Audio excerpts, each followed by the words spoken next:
Episode 9, Memori. Sekarang giliran Pak Direktur yang akan memberikan pertanyaan kepada mereka. Direktur, seumpama minggu depan kita akan memasarkan produk baru, tetapi produk lama belum terjual sesuai target, maka kemungkinan produk lama tersebut akan tergeser dan bahkan ketinggalan sebelum mencapai target. Jadi apa yang akan kalian lakukan agar produk lama itu bisa terjual lebih dulu?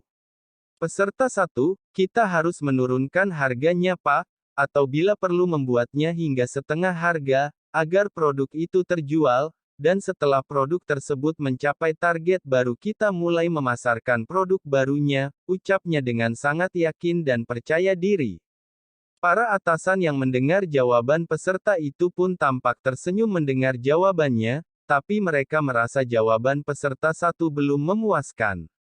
Peserta 2, saya tidak setuju Pak, karena dengan menurunkan harga produk lama akan membuat produk tersebut terkesan tidak laku dan mungkin beberapa dari konsumen mengira kalau barang tersebut KW. Jadi menurut saya lebih baik kita menunggu produk lama mencapai targetnya baru kita mulai untuk memasarkan produk baru. Peserta ini juga sangat yakin dengan jawabannya, dan ia juga tidak kalah percaya diri dengan peserta pertama. Bagaimana menurut kamu? Direktur bertanya kepada Melissa, menurut saya kita masih bisa menjual produk lama dan baru secara bersamaan, jawab Melissa gugup. Ia sungguh tidak mengerti kenapa mulutnya tiba-tiba mengucapkan hal itu. Direktur, dengan cara, tangan Melissa gemetar melihat tatapan tajam direktur tersebut. Ia melirik ke arah Farhat dengan wajah penuh harap, menyadari kalau Melissa sedang bingung. Farhat lantas tersenyum sembari mengedipkan kedua matanya agar Melissa bersemangat dan percaya diri. Setelah menatap Melissa, Melissa merasa mendapatkan keberanian untuk mengutarakan apa yang ada di dalam pikirannya. Bisa tolong jelaskan secara rinci saudari Melissa? Tanya Pak Direktur memastikan, karena Melissa tidak memberikan jawaban kepadanya.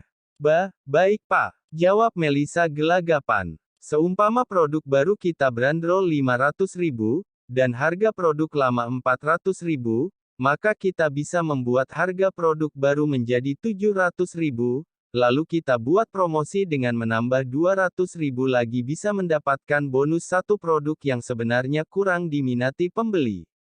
Jadi kita tetap bisa menjual produk lama itu tanpa membuat rugi modal perusahaan. Melissa menjawab dengan tegas dan percaya diri. Tiba-tiba saja Farhat tepuk tangan setelah mendengar jawaban Melissa, membuat semua yang ada di ruangan itu terheran. Bagus Melissa, saya suka dengan pemikiran kamu, ujar Farhat salah tingkah karena para atasan yang ada di sana memandanginya dengan heran. Setelah melewati beberapa pertanyaan dan proses seleksi yang cukup ketat, akhirnya Melissa berhasil lolos dan Farhat mengatakan bahwa Melissa bisa langsung bekerja di perusahaannya mulai pekan depan.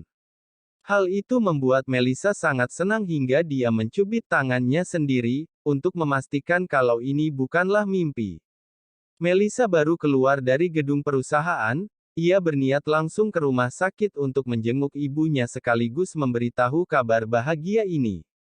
Melissa, panggil Farhat dari kejauhan sambil setengah berlari menghampiri Melissa. Farhat, gumam Melissa seraya berbalik badan menatap Farhat. Selamat ya, aku bangga kau bisa mengalahkan yang lain bahkan tanpa bantuanku, puji Farhat sambil melebarkan senyum menawannya. Hehehe, iya terima kasih juga buat karena udah meyakinkan Melissa tadi. Melissa juga tersenyum namun ia masih merasa canggung.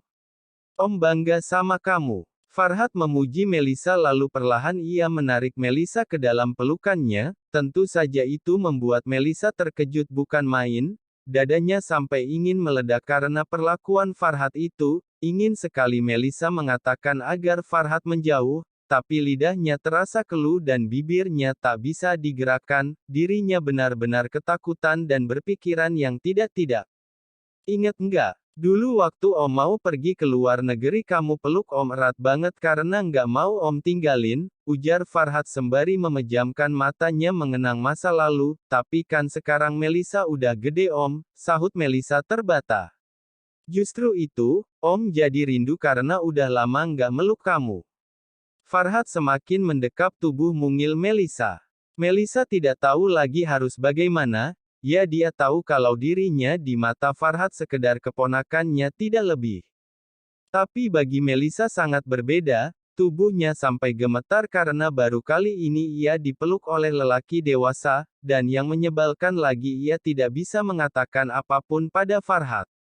Tapi rasanya sangat hangat, jadi rindu sama ayah, batin Melisa meresapi dekapan hangat Farhat, seketika ia jadi mengingat kenangan masa kecilnya saat sedang dipeluk oleh ayah tercinta, Melisa pun memejamkan matanya lalu ia merasakan seolah-olah dia sedang dipeluk oleh ayahnya. Pak Farhat, ucap salah satu karyawan wanita yang tak sengaja lewat di sana. Mereka pun tersadar lalu dengan cepat Farhat menyembunyikan kepala Melisa ke dalam jasnya, wajah Farhat yang tadinya santai pun langsung menjadi panik. Begitu juga dengan karyawan tersebut, wajahnya langsung berubah menjadi terheran-heran saat melihat Farhat memeluk wanita, pasalnya setelah kabar perceraian Farhat menyebar di seluruh kantor. Farhat tidak pernah tertarik untuk dekat dengan wanita manapun, bahkan ada yang menyebarkan gosip kalau dia tidak akan menikah lagi karena trauma akan kegagalan rumah tangganya.